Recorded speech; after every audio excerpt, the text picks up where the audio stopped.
الحمد للہ رب العالمین والصلاة والسلام علی اشرف الانبیاء وخاتم النبیین وعلی آلہ واصحابہ اجمعین۔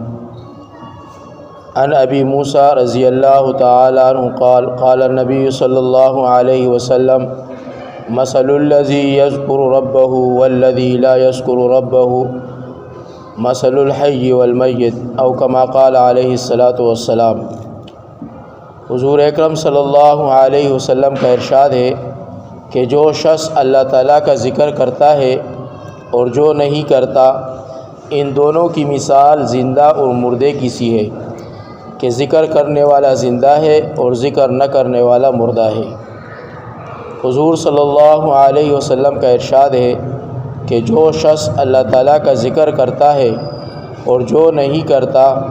ان دونوں کی مثال زندہ اور مردے کی سی ہے کہ ذکر کرنے والا زندہ ہے اور ذکر نہ کرنے والا مردہ ہے۔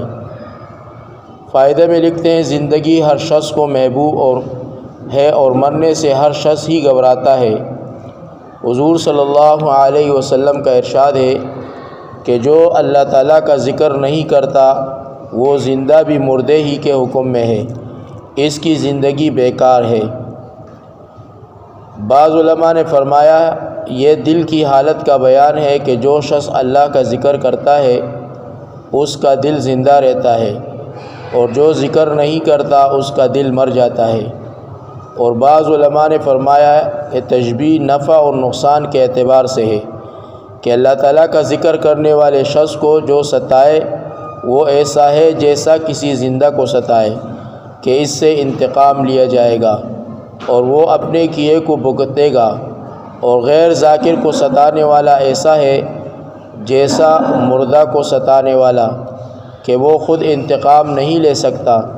صوفیہ کہتے ہیں کہ اس سے ہمیشہ کی زندگی مراد ہے کہ اللہ تعالیٰ کا ذکر کثرت سے اخلاص کے ساتھ کرنے والے مرتے ہی نہیں بلکہ وہ اس سے دنیا سے منتقل ہونے کے بعد بھی زندہ ہی کے حکم میں رہتے ہیں، جیسا کہ قرآن پاک میں شہید کے متعلق وارد ہوا ہے بل احیاء عند ربہم، اسی طرح ان کے لیے بھی ایک خاص قسم کی زندگی ہے۔ حکیم ترمذی رحمہ اللہ کہتے ہیں کہ اللہ تعالیٰ کا ذکر دل کو تر کرتا ہے اور نرمی پیدا کرتا ہے، اور جب دل اللہ کے ذکر سے خالی ہوتا ہے تو نفس کی گرمی اور شہوت کی آگ سے خشک ہو کر سخت ہو جاتا ہے، اور سارے اعضاء سخت ہو جاتے ہیں، طاعت سے رک جاتے ہیں۔ اگر ان اعضاء کو کھینچو تو ٹوٹ جائیں گے، جیسے کہ خشک لکڑی کو جھکانے سے نہیں جھکتی، صرف کاٹ کر جلانے کے لیے کام رہ جاتی ہے، یعنی صرف کاٹ کر جلا دینے کے کام کے لیے رہ جاتی ہے۔ حضور اقدس صلی اللہ علیہ وسلم کا ارشاد ہے جنت میں جانے کے بعد اہل جنت کو دنیا کی کسی چیز کا بھی قلق اور افسوس نہیں ہوگا بجز اس گھڑی کے جو دنیا میں اللہ کے ذکر کے بغیر گزر گئی ہو۔ حضور اقدس صلی اللہ علیہ وسلم کا ارشاد ہے کہ جنت میں جانے کے بعد اہل جنت کو دنیا کی کسی چیز کا بھی قلق اور افسوس نہیں ہوگا بجز اس گھڑی کے جو دنیا میں اللہ کے ذکر کے بغیر گزر گئی ہو۔ فائدے میں لکھتے ہیں جنت میں جانے کے بعد جب یہ منظر سامنے ہوگا کہ ایک دفعہ اس پاک نام کو لینے کا اجر و ثواب کتنا زیادہ مقدار میں ہے کہ پہاڑوں کے برابر مل رہا ہے، تو اس وقت اپنی اس کمائی کے نقصان پر جس قدر بھی افسوس ہوگا ظاہر ہے۔ ایسے خوش نصیب بندے بھی ہیں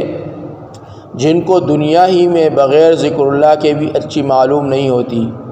حافظ ابن حجر نے مناحبات میں لکھا ہے کہ یحییٰ ابن معاذ رازی رحمہ اللہ اپنی مناجات میں کہا کرتے تھے، جس کا ترجمہ اور مفہوم یہ ہے یا اللہ رات اچھی نہیں لگتی مگر تجھ سے راز و نیاز کے ساتھ، اور دن اچھا معلوم نہیں ہوتا مگر تیری رحمت اور عبادت کے ساتھ، اور دنیا اچھی نہیں معلوم ہوتی مگر تیرے ذکر کے ساتھ، اور آخرت بلی نہیں مگر تیری معافی کے ساتھ، اور جنت میں لطف نہیں مگر تیرے دیدار کے ساتھ۔ حضرت سری رحمہ اللہ فرماتے ہیں کہ میں نے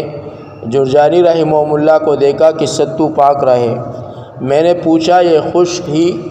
پانک رہے ہو، کہنے لگے کہ میں نے روٹی چپانے اور پانکنے کا جب حساب لگایا تو چپانے میں اتنا وقت زیادہ خرچ ہوتا ہے کہ اس میں آدمی 70 مرتبہ سبحان اللہ کہہ سکتا ہے، اس لیے میں نے 40 سال سے روٹی کھانا چھوڑ دی، ستو پانک کر گزر کر لیتا ہوں۔ منصور ابن معتبر رحمہ اللہ کے متعلق لکھا ہے کہ 40 سال تک عشاء کے بعد کسی سے بات نہیں کی۔ ربیع بن حیثم رحمہ اللہ کے متعلق لکھا ہے کہ 20 سال تک جو بات کرتے اس کو ایک پرچے پر لکھ لیتے اور رات کو اپنے دل سے حساب کرتے کہ کتنی بات اس میں ضروری تھی اور کتنی غیر ضروری۔